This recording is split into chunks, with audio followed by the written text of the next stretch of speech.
குறிப்பாக பிராமணர்கள் கிட்டேருந்து இந்துத்துவர்கள் கிட்டேருந்து வந்திருக்கிற கருத்துக்களில் கூட இதை ரொம்ப சீரியஸாக யாரும் எடுத்துக்கிற மாதிரி எனக்கு தெரியல. பாபரி மசூதி இடிக்கப்பட்ட சம்பவத்திற்கும் இந்த தீர்ப்புக்கும் சம்பந்தம். இந்த தீர்ப்பு வந்து அந்த நிலம், அந்த இடம் யாருக்கு சொந்தம்.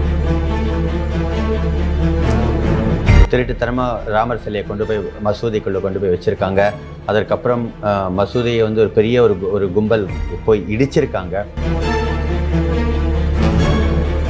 மோடி அந்த மாதிரி எந்த புரட்சி செய்கிறதாகவும் அவரும் சொல்லிக்கல. அதை நம்ம வேற யாருமே இந்துத்துவர்களும் அதை சொல்லலை. அது ஒரு வரலாற்றின் பகுதி. அந்த மாதிரி தான் நம்ம பார்க்குறோம். ஒரு மதம் இன்னொரு மதத்தை ஆக்கிரமித்து அவர்களுடைய வழிபாட்டு தலத்தை மாற்றி தங்கள் வழிபாட்டு தலமாக மாற்றிக்கொள்வதெல்லாம் வந்து உலக அளவில் எங்கேயுமே வரலாற்று இதில் நடந்த விஷயம். அதை யாரும் மதமாகவோ இல்லை அது ஒரு அரசியல் ரீதியான ஒரு ஆக்கிரமிப்பாக தான் நிறைய பேர் பார்த்துருக்காங்க. துருக்கியில் நீங்கள் ஹேகியா சோஃபியான்னு ஒரு மசூதி இருக்குது. அந்த இடம் பண்டைய காலத்தில் ஒரு சர்ச்சாக இருந்தது. அதற்கு பிறகு முஸ்லீம்களின் ஆதிக்கம் துருக்கியில் அதிகரித்த உடனே அந்த இடம் வலுக்கட்டாயமாக ஒரு சர்ச்சாக ஒரு மசூதியாக மாற்றப்பட்டது. அதற்கு பிறகு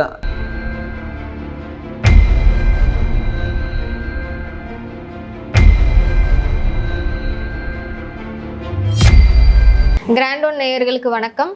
நம்மோடு இன்று இணைந்திருப்பவர் எழுத்தாளர் ஸ்ரீதர் சுப்பிரமணியம் அவர்கள். வணக்கம் சார். வணக்கம். ராமர் கோயில் திறப்பு விழா, பிரதமர் மோடி அவர்கள் வந்து இதை திறந்து வைப்பது ஆகம விதிப்படி சரியில்லை, இதை வந்து ஒரு பிராமணர் தான் திறந்து வைக்க வேண்டும் என்று பிராமணர்களிடையே எதிர்ப்பு வருகிறது. இன்னும் சொல்லப்போனால் சங்கராச்சாரியர்கள் 4 பேரும் இதை வந்து புறக்கணிப்பு செய்வதாக ஓப்பனாக டிக்ளேர் பண்ணியிருக்காங்க. இதை பற்றி நீங்கள் என்ன நினைக்கிறீங்க? இதனால் சங்கராச்சாரியர்கள் எதிர்ப்பு தெரிவிக்கிறதுனால பெரிய பாதிப்பு வரும்னு தெரியல எனக்கு. பாஜக கோயில் அந்த ராமர் கோயிலுக்கு இருக்கிற புகழுக்கும் இது ஒரு சின்ன லெவலில் ஒரு சர்ச்சை அப்படிங்கிற அளவில் கடந்து முடிஞ்சு போயிடும் அப்படிங்கிறது தான் என்னுடைய நினைப்பு. ஏன்னா பெருமளவில் பிராமணர்களே கூட பெருமளவில் இந்த ராமர் கோயிலுக்கு ஆதரவாகவும் இருக்காங்க. அதே சமயத்தில் மோடி அப்படிங்கிற ஒரு பெரிய ஒரு பர்சனாலிட்டி தான் வந்து இந்துத்துவத்தை தூக்கி நிறுத்தியிருக்கார் அப்படிங்கிற ஒரு நினைப்பு இல்லை ஒரு நம்பிக்கை அவங்களுக்கு இருக்கிறதுனால இந்த மாதிரியான விஷயங்களை எல்லாம் அவங்க பெருசாக பொருட்படுத்த மாட்டாங்க. சமூக ஊடகங்களில் இதை பற்றி வந்திருக்கிற நிறைய கருத்துக்கள், அதுவும் குறிப்பாக பிராமணர்கள் கிட்டேருந்து இந்துத்துவர்கள் கிட்டேருந்து வந்திருக்கிற கருத்துக்களில் கூட இதை ரொம்ப சீரியஸாக யாரும் எடுத்துக்கிற மாதிரி எனக்கு தெரியல. ரொம்ப தீவிரமான ஒரு கான்சர்வேட்டிவாக இருக்கிற ஒரு ஆச்சாரமான சில பிராமணர்கள் மட்டுமே இதை பற்றி சின்ன லெவலில் கவலைப்படுறாங்க. அது கூட விவரம் தெரியாமல் கவலைப்படுறாங்க அப்படின்னு தான் நான் நினைக்கிறேன். ராம்கே நாம் அப்படிங்கிற ஒரு டாக்குமெண்ட்ரியில் நாங்கள் தான் அந்த சிலையை வந்து ராமர் கோவிலுக்கு உள்ளே போய் வச்சோம் அப்படிங்கிறத ஓப்பனாக வந்து டிக்ளேர் பண்ணுறாரு. ஓப்பனாக டிக்ளேர் பண்ண விஷயத்தில் வந்து அவங்களுக்கு சாதகமாக எப்படி வந்து இந்த தீர்ப்பு வருது? இல்லை, அந்த விஷயத்துக்கும் அந்த சம்பவத்துக்கும் 1949 நடந்த சம்பவத்துக்கும் இந்த நீதிமன்ற தீர்ப்புக்கும் எந்த தொடர்பும் இல்லை.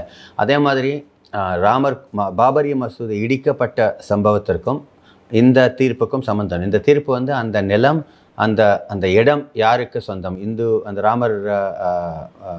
ராம் மந்திர் அந்த ட்ரஸ்ட்டுக்கு சொந்தமா இல்லை பாபரி மசூதி அந்த கமிட்டிக்கு சொந்தமா அப்படிங்கிற ஒரு சின்ன லெவலில் மட்டும்தான் இந்த வழக்கு வந்து நின்றுருக்கு. அதை தாண்டி அவங்க போல பாபர் மசூதி இடித்தது ஒரு சோகமான நிகழ்வு அப்படிங்கிற ஒரு கருத்தை பதிவு பண்ணுறதோட அந்த நீதிமன்றம் அடுத்த கட்டத்துக்கு கொண்டு போயிட்டாங்க இதை.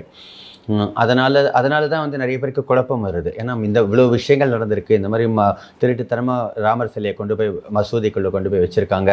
அதற்கப்புறம் மசூதியை வந்து ஒரு பெரிய ஒரு கும்பல் போய் இடிச்சிருக்காங்க. அதையெல்லாம் தாண்டியும் இந்த மாதிரி ஒரு தீர்ப்பு வந்திருக்கு அப்படிங்கிறதுல யாரும் எதிர்பார்க்கலை. அதே சமயத்தில் ஏதாவது ஒரு தரப்பில் தான் தீர்ப்பு வந்திருக்க முடியும். ஏன்னா வேறு 3வது ஆப்ஷன் நம்மக்கிட்ட இல்லை. ஒன்று ராமர் கோயில் அப்படின்னு ஒரு தீர்ப்பு வந்திருக்கணும், இல்லை அங்கே திரும்பி மசூதி எழுதணும் அப்படிங்கிற தீர்ப்பு வந்திருக்கணும். அப்படி மசூதி எழுதணும் அப்படின்னும் போது இந்த இடம் யாருக்கு சொந்தமானது அப்படிங்கிறத ஒரு முடிவெடுக்கிற இடத்துல அந்த நீதிமன்றம் நிற்கும் போது அவர்கள் இந்த தரப்புக்கு சாதகமாக எடுக்க வேண்டிய நிலைமைக்கு அவங்க வந்துட்டாங்க அப்படின்னு தான் நான் நினைக்கிறேன். ரொம்ப ரொம்ப ஒரு வருத்தமான ஒரு தீர்ப்பு. அந்த தீர்ப்பு ஒரு வருத்தமான தீர்ப்புங்கிறத தாண்டி அதை நம்ம விமர்சனம் பண்ணுறது அதில் முகாந்திரம் இல்லை அப்படிங்கிறது தான் என்னுடைய நிலைப்பாடு. பிரதமர் மோடி வந்து இப்போ பிரதிஷ்டை செய்ய போகிறார் இல்லையா, அதை வந்து பெரியார் கோயில் நுழைவு போராட்டத்துக்கு பண்ண புரட்சி மாதிரி ஒப்பிட்டு கருத்துக்கள் வெளிவருகிறது. இதை எப்படி பார்க்குறீங்க? இது ரொம்ப சிரிப்பான விஷயமா தான் நம்ம பார்க்கணும். ஏன்னா மோடி அந்த மாதிரி எந்த புரட்சி செய்கிறதாகவும் அவரும் சொல்லிக்கல. அதை நம்ம வேறு யாருமே இந்துத்துவர்களும் அதை சொல்லலை. ஒரு பக்கம் இந்துத்துவர்கள் மத்தியில் பார்த்தீங்கன்னா கன்சாலிடேஷன், ஹிந்து ஒருமைப்பாடு அப்படிங்கிறதை நோக்கி அவங்க ரொம்ப நாளாகவே நகர்ந்துட்டு இருக்காங்க. எனக்கு தெரிஞ்சே நான் 1990 வந்து சென்னையில் அந்த விநாயகர் ஊர்வலம்லாம் ஆரம்பித்தாங்க. அப்போ தான் பிள்ளையார் சதுர்த்திக்கு. அப்போவே திருவல்லிக்கேணியில் அந்த விநாயகர் ஊர்வலம் ஆரம்பிக்கும் இடத்துல எல்லா சிலைகளும் கூடி விநாயகர் ஆரம்பிக்கும் போது அந்த ஊர்வலத்தை ஆரம்பித்து வைக்கிறதுக்கு வந்து அவர்கள் ஒரு லோக்கல் தலித் தலைவரை கூப்பிட்டுட்டு வந்தாங்க. அது அப்போ பெரிய விஷயமா பேசினாங்க. அவங்க ஆர்எஸ்எஸ் தரப்புலையும் அதை பெரிய விஷயமா பேசினாங்க. நாங்கள் வந்து எப்படி அவங்க இந்துக்களை எல்லாம் ஒருங்கிணைக்கிறோம் அப்படின்னு. ஸோ ஒரு பிள்ளையார் ஊர்வலத்தை ஒரு தலித் தலைவர் திறந்து ஓப்பன் பண்ணி வைக்கிறார் அப்படிங்கிறது ஒரு பெரிய விஷயமா பேசப்பட்டது. இது அவங்க ரொம்ப நாளாகவே இந்த ஹிந்து கன்சாலிடேஷனுங்கிற லெவலில் அவங்க பண்ணிகிட்ருக்காங்க. அதை தாண்டி அவர்களுக்கு ஒரு பெரிய இந்து மதத்துக்குள்ளே புரட்சி பண்ணுறோம் அப்படிங்கிறதுல இப்போ ஒரு பெரியார் மாதிரியான ஒரு அணுகுமுறை வந்து இந்து மதத்திற்குள்ள புரட்சி பண்ணி இந்து மதத்தினருக்கிடையே இருக்க அந்த வேர்களை சாய்க்கணும் அப்படிங்கிற லெவலில் தான் இருக்குது. ஸோ நீங்கள் இதே ஒரு புரட்சி மோடி பண்ணுறதே ஒரு புரட்சின்னு நம்ம பெரியாரிய புரட்சின்னு பண்ணால் கோயில் நுழைவு போராட்டத்தில் முதல்ல செஞ்சது வந்து அம்பேத்கர் இல்லை பெரியார் இல்லை காந்தி இல்லை அப்படின்ற மாதிரி ஆகிடும். முதல்ல கோயில் நுழைவு புரட்சி பண்ணது வந்து நந்தனார். அவர் பெரிய புராணத்தில் அவர் நந்தனாருடைய சரித்திரமே வருது. அவர் தலித்தாக இருந்தவர் கோயிலுக்குள் நுழைய முடியாமல் அதற்கப்புறம் போராடி கோயிலுக்குள்ளே கடைசியாக சிதம்பரம் கோயிலுக்குள்ளே போகிறாரு. அப்போ அவர் தான் புரட்சியாளர் அப்படின்னு வந்து நம்ம முதல் கோயில் நுழைவு புரட்சி நடத்தியவர் நந்தனார் அப்படின்னு நம்ம சொல்ல முடியாது. நம்மளும் சொல்ல முடியாது, அது உண்மையும் கிடையாது. ஏன்னா நந்தனார் அவருக்கு விதிக்கப்பட்ட சாதி கட்டுப்பாடுகளுக்குள் இருந்து இயங்கியவர். நான் வந்து ஒரு தாழ்ந்த சாதியில் பிறந்திருக்கோம், நான் ஒரு தாழ்ந்தவன், அதனால் நான் கோயிலுக்குள்ளே போகிற தகுதி எனக்கு இல்லைங்கிற ஒரு லெவலில் தான் அவருடைய நடவடிக்கைகள் இருந்திருக்கு. அதனால் அவர் கோயிலுக்குள்ளே போகிறது கூட வந்து அவர் ஒரு தீக்குள் இறங்கி பிராமணராக மாறி அப்புறம் கோயிலுக்குள்ளே போகிறாரு. ஸோ நீ கோயிலுக்குள்ளே போகிறதுனா நீ வந்து உன்னுடைய தலித் ஐடென்டிட்டியை கலட்டி வைக்கணும் அப்படின்ற லெவலில் தான் இருந்தது. ஸோ அதே மாதிரியான ஒரு இது லெவல் தான் இங்கேயும் நான் பார்க்குறேன். இப்போ மோடிக்கு இந்துத்துவம் பற்றியோ இந்து மதத்தை கட்டுப்பாடுகள் பற்றியோ தெரியும். அதை எதையுமே அவர் மீறி இயங்குறவர் கிடையாது, அதை எதுவுமே எதிர்த்து நின்றவர் கிடையாது, நிற்கிறவரும் கிடையாது. ஒரு சின்ன லெவலில் ஹிந்து கன்சாலிடேஷன், இந்து ஒருமைப்பாடுங்கிற ஒரு சின்ன ஒரு புள்ளியில் அவங்க எல்லாருமே இயங்கினாலும் அந்த வேதிய கோட்பாடுகளை யாருமே மீறி சிந்திச்சதாவோ இல்லை அதை செயல்படுத்த முனைவதாகவோ யாருக்குமே அந்த எண்ணம் கிடையாது. அதனால் அவர் செய்கிற இந்த விஷயத்தை ஒரு அரசியலுக்காக அவர் ஒரு பிரதமர், அவர் இந்த மாதிரி ஒரு விஷயத்தை செஞ்சார்னா அது ஒரு ஃபோட்டோ ஆப்பர்ச்சுனிட்டியாக கிடைக்கும்.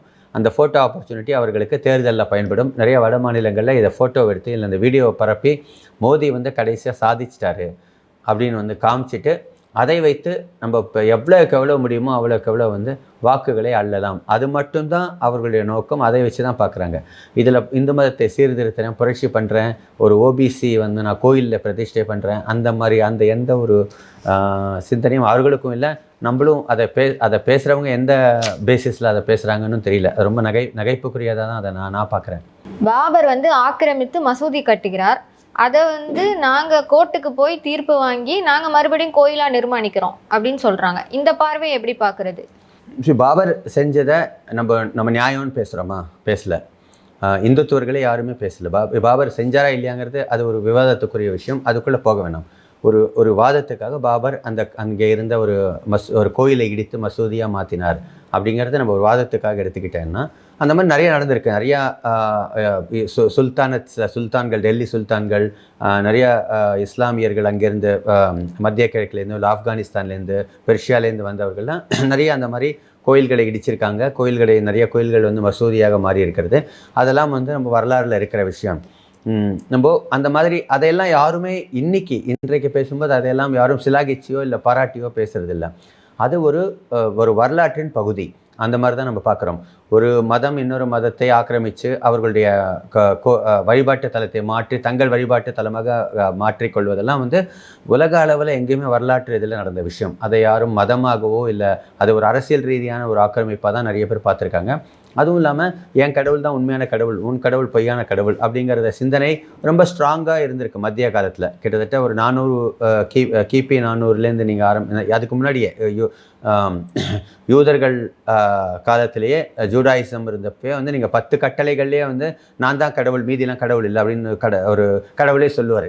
அவரே வந்து மற்ற கடவுளர்களை நீ வழிபடுவதை கண்டு அவரே பொறாமை கொள்வார். I am a jealous God அப்படின்னு வந்து கடவுளே சொல்கிற வசனங்கள் பழைய ஏற்பாட்டு பைபிளில் இருந்திருக்கு. கடவுளே ஒரு பொறாமை கொண்டு, ஜெலஸ் காட்னா கடவுளே பொறாமை கொள்றார், நீ அந்த கடவுளை போய் நீ கும்பிடுற, என்ன கும்பிட மாட்டேங்கிற அப்படின்னு வந்து அவர் கடவுள் கோச்சிக்கிறாரு. ஸோ அந்த மாதிரியான விஷயங்கள் பழைய ஏற்பாட்டில் இருக்குது. யூதர்கள் யூத மதத்தின் ஆரம்பத்திலேருந்து வேறே அங்கேருந்து ஆரம்பிக்குது. அப்படி நீங்கள் பார்க்கும்போது வந்து இந்த மாதிரி கிறிஸ்துவம் இல்லை இஸ்லாம் இந்த மாதிரி நிறைய மதங்கள் இதுதான் எங்கள் கடவுள் தான் உண்மை கடவுள், உங்கள் கடவுள் பொய் கடவுள், இல்லை கடவுளே கிடையாது அப்படின்னும் போது இந்த மாதிரியான விஷயங்கள் நடக்கிறது. அதை பேஸ் பண்ணி நடந்தது. நம்ம இன்னைக்கு நவீன உலகத்தில் ஒரு ஜனநாயக நாட்டில் நீங்கள் இருந்துக்கிட்டு நீங்கள் அதை செய்யும்போது அப்போ நீங்கள் மத்திய காலத்து குரூரங்களை திரும்பி நிகழ்த்துகிறீர்கள், மறு கட்டமைப்பு செய்ய முயல்கிறீர்கள் அப்படின்னு தான் நம்ம எடுத்துக்க வேண்டியிருக்கோம். அப்போ இன்னொன்று நீங்கள் பாபர் பண்ணதை யாரும் நியாயப்படுத்த முடியாது. ஏன்னா அது தவறான விஷயம்னு நம்ம இன்றைக்கி சொல்கிறீங்க. நீங்கள் விமர்சனம் பண்ணுறீங்க, கோச்சிக்கிறீங்க, வருந்துறீங்க, அது இந்து மதத்துக்கு அவமானம்லாம் சொல்கிறீங்க. அப்படி ஒரு செய்கிற நிகழ்வை நீங்கள் திரும்பி நீங்களே செய்கிறீங்க. பாபர் ஒரு வழிபாட்டு தலத்தை இடித்து தான் சார்ந்த மதத்துக்கான வழிபாட்டு தலமாக அதை மாற்றினார். நீங்கள் என்ன பண்ணுறீங்க? வேறொரு வழிபாட்டு தலத்தை இடித்து அதை உங்களுக்கு சார்ந்த வழிபாட்டு தலமாக மாற்றிக்கிறீங்க. அப்போது நீங்கள் செஞ்சதுக்கும் பாபர் செஞ்சதுக்கும் என்ன வித்தியாசம்?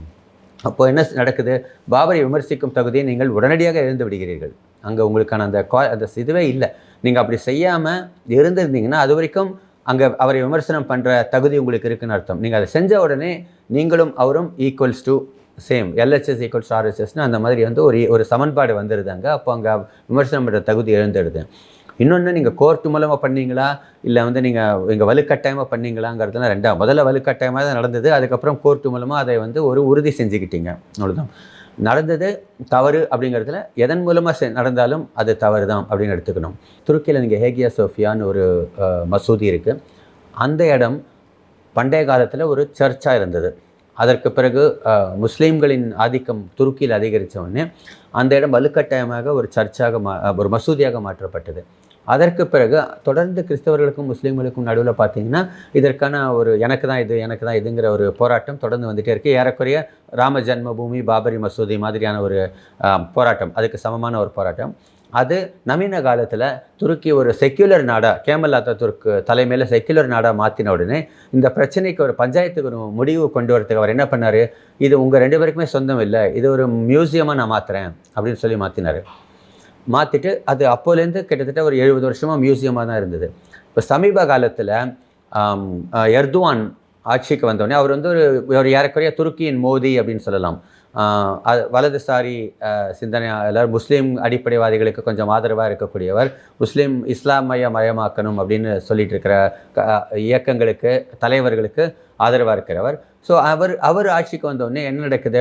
நாங்கள் ஹேகியா சோஃபியாவை மீட்போம் அப்படிங்கிற ஒரு இது நடந்து போராட்டம்லாம் கொஞ்சம் சின்ன நடந்து கோர்ட்டில் கேஸ் போட்டு ஒரு 3 வருஷத்துக்கு முன்னாடி நீதிமன்றத்தில் தீர்ப்பு வந்து ஹேகியா சோஃபியா முஸ்லீம்களுக்கு சொந்தம், அது மசூதி ஆகணும்னு கோர்ட்டில் தீர்ப்பு வந்துருச்சு.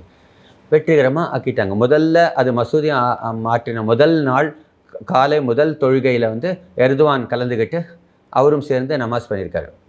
அப்போ என்ன ஆகுது? ஆனால் இது வந்து கோர்ட்டில் தான் சொல்லிட்டாங்களே அப்படின்னு சொல்லிட்டு மக்கள் வந்து இருக்க முடியாது.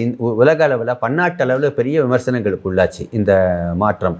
எல்லாருமே வந்து இது ஒரு பெரிய துருக்கி வந்து ஒரு செக்யுலர் நாடாக இருக்கிற ஒரு துருக்கி இஸ்லாமியமயமாவதற்கான பெரிய ஒரு மாற்றம் வந்து ஒரு மைல்கல்லாக அந்த நிகழ்வை வந்து எல்லா உலக ஊடகங்களும் அதை ரிஃப்ளெக்ட் பண்ணாங்க. ஏறக்குறைய அதே மாதிரி தான் நம்ம இங்கே பண்ணோம். கோர்ட்டு சொல்லி வந்துருச்சு, இல்லை இங்கே வந்துருச்சு. கோர்ட்டு நிறைய டெக்னிக்கல் காரணங்களால் இந்த விஷயங்கள், இந்த தீர்ப்பு நம்மளுக்கு வந்திருக்கலாம். ஆனால் நம்ம கோர்ட்டு சொல்லிடுச்சுங்கிறதுக்காக நடந்த விஷயம் ஒரு பெரிய அவமானம், இந்து மதத்துக்கும் ஒரு இந்தியர்களுக்கும் ஒரு நவீன இந்தியாவிற்கான ஒரு பெரிய அவமான சின்னங்கிறத நம்ம யாராலையும் மாற்ற முடியாது. அப்படி தான் உலக அளவில் பார்க்கப்படும். நீங்கள் எந்த அளவில் எந்தெந்த ஆங்கிளில் நம்ம அதற்கான நியாயங்களை கற்பிக்க முயற்சித்தாலும் உலக அளவில் இது ஒரு செக்யுலர் சிந்தனையாளர்களால் இந்த மாதிரி தான் இதை பார்க்கப்படும்.